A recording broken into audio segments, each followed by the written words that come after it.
Uma boa tarde. Novamente aqui o horário de estarmos iniciando os nossos comentários na série psicológica de Joana de Ângeles. Hoje nós iniciaremos a abordagem do capítulo 9 do livro. E a temática central é a psicologia da dignidade. Como de hábito, iniciamos com um breve comentário de uma mensagem do Espírito Emmanuel.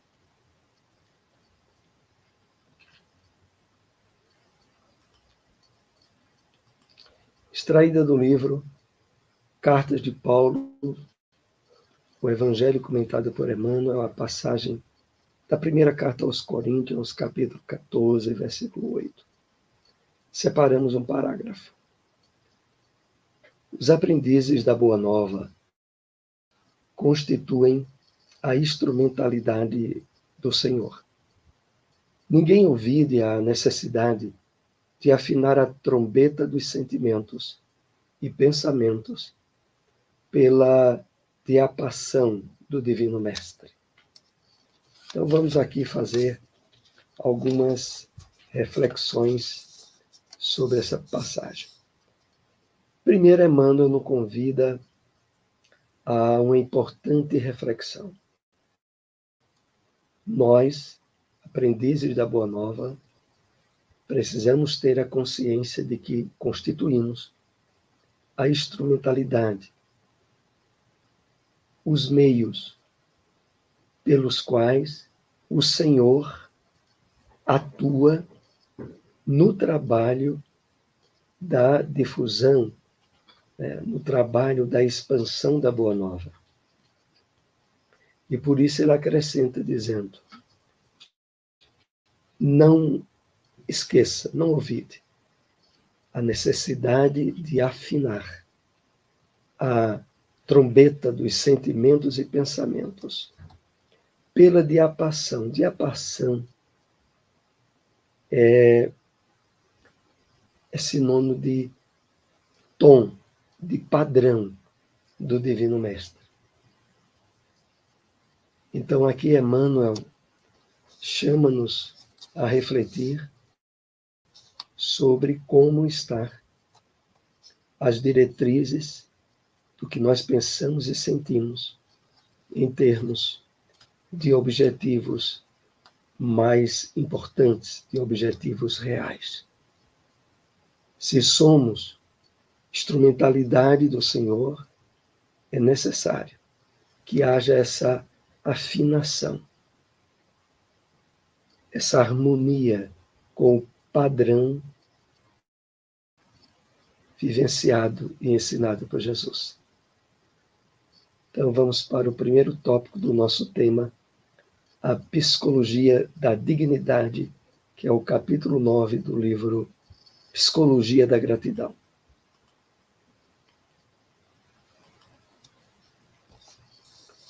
Não se podendo negar o impositivo genético na construção da aparelhagem fisiológica, o indivíduo é, antes de tudo, o self, responsável pelos seus conteúdos psíquicos. O espírito que herda de si mesmo as experiências vivenciadas em vidas passadas. Tão importante, logo na abertura do tema, quando Joana nos diz que não se pode negar que é uma realidade o impositivo genético na construção da nossa apresentação física. Mas muito mais do que isso, o indivíduo, nós somos, antes de tudo, a essência espiritual, herdeira do que já vivenciamos em outras experiências encarnatórias. É muito importante essa consideração de Joana, justamente porque visa, de uma vez por todas, utilizarmos de justificativas ou de desculpas acerca dos padrões, dos hábitos, das tendências que expressemos, tentando atribui elas a questões de ordem genética, mas alheias ao passado do próprio espírito em termos morais. Porque, se por um lado, a herança genética nos padrões da apresentação física, a herança genética em termos de padrões espirituais é de absoluta responsabilidade do espírito, que herda de si mesmo as experiências vivenciadas em vidas anteriores. Não sendo a concepção fetal o momento da criação da psique, nem a morte biológica o término de suas funções, o ser energético e pensante evolui lentamente, qual aconteceu com as formas biológicas desde os ensaios grotescos dos seres primários. Continuando fazendo esse paralelo entre a herança, a hereditariedade que trazemos, tanto no enfoque fisiológico quanto espiritual, aqui Joana vem mais acentuar algo relevante. Primeiro, não é no momento do surgimento do corpo físico que surge a mente. Não. Assim como também a morte biológica não vai significar o seu término. E de que, do mesmo modo que se percebe um padrão explícito de evolução nas formas físicas, há também uma evolução em termos psicológicos, mas que, a princípio, é de uma característica mais lenta, mas que não se pode negar. Não são, desse modo, os caprichos dos genes que formam o ser, as suas características físicas, emocionais e psíquicas, embora sua prevalência, mas sim o espírito que neles imprime as necessidades de desenvolvimento intelecto-moral. Então, nós não somos vítimas do capricho de determinados genes na formação inicial do nosso ser. Na verdade, a prevalência, o determinante, é o próprio espírito, que influencia decisivamente a formação desses próprios genes, de acordo com suas necessidades intelecto-morais. Assim sendo, a educação desempenha um papel de alta relevância no seu desenvolvimento cultural, emocional, comportamental, trabalhando-lhe os valores internos e impulsionando a conquista do infinito. Então, é de grande importância a influência que a educação desempenha no nosso desenvolvimento cultural, emocional, comportamental. Porque é com ela que o espírito vai trabalhando os seus valores internos, o que ele traz do passado, que, ao mesmo tempo, é estímulo para o crescimento que virá mais adiante.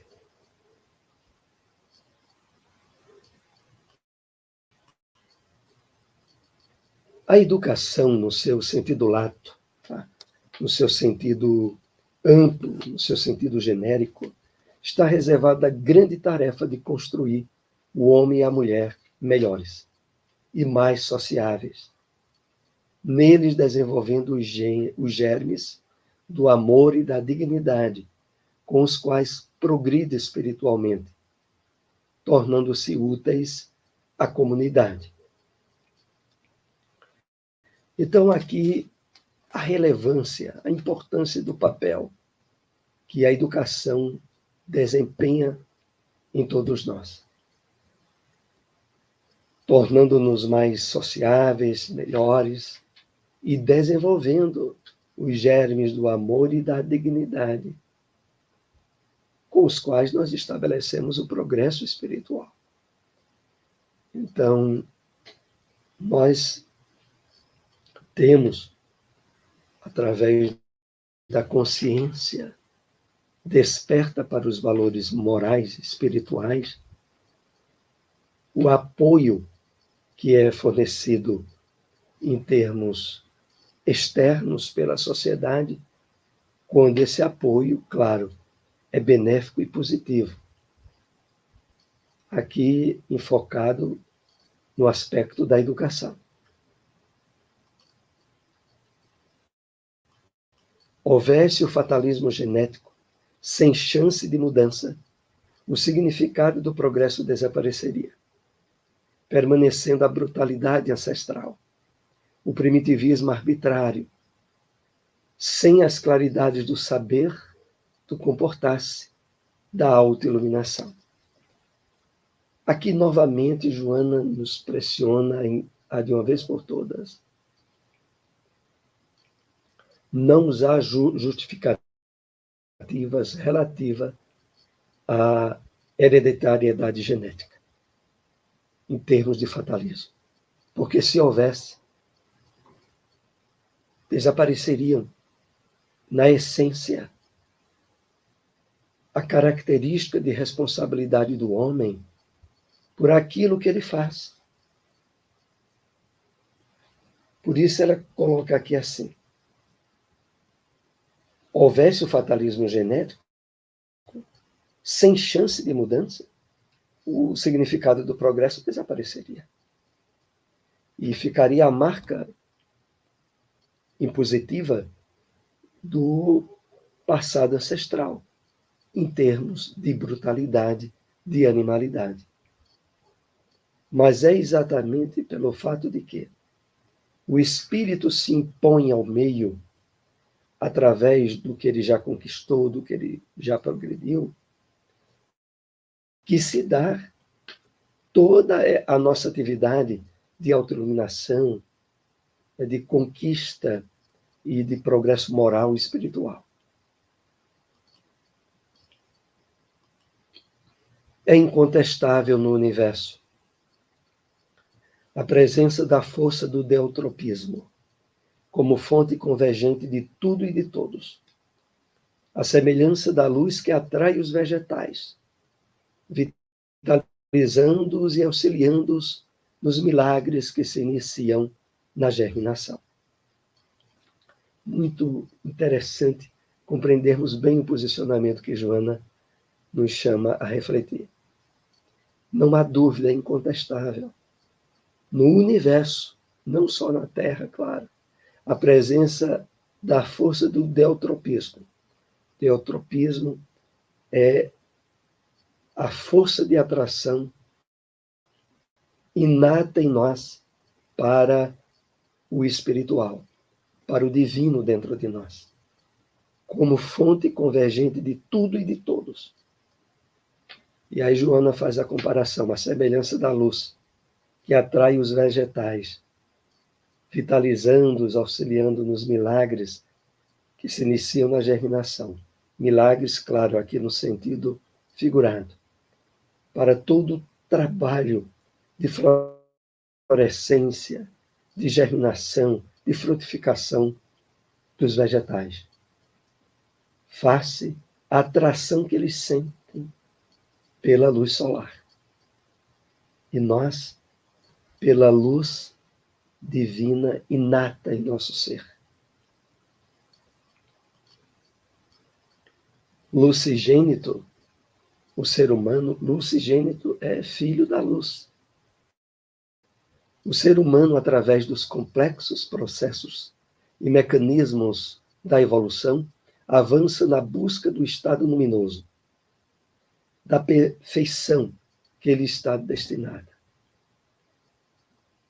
Que maravilha, né, meus amigos? É isso que está associado à psicologia da dignidade, que é o tema central desse capítulo. É de que nós trazemos dentro de nós essa semente que atravessa dos mecanismos da evolução, avançamos todos invariavelmente na busca do estado luminoso, o estado de espiritualidade profunda, de ligação com o divino em nós, da perfeição que nos está destinada.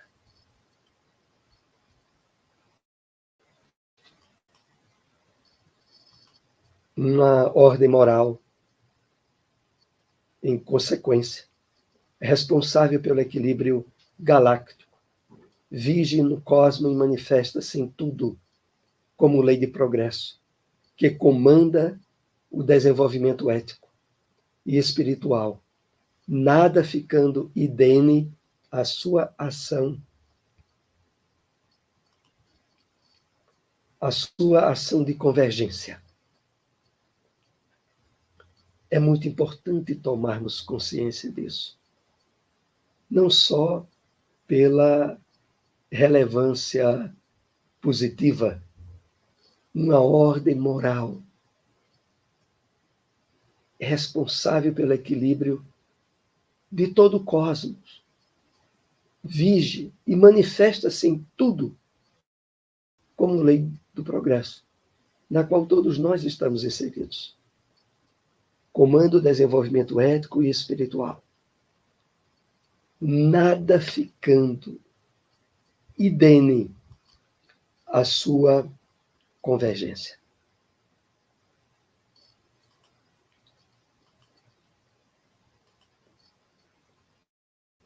Por tal razão, a evolução é inevitável, incessante. Bastem alguns instantes de reflexão em torno da vida, em todas as suas expressões, e se perceberá essa fatalidade iniludível. Jamais ocorre nessa progressão nenhum tipo de retrocesso. E isso é muito importante que estejamos bem conscientizados.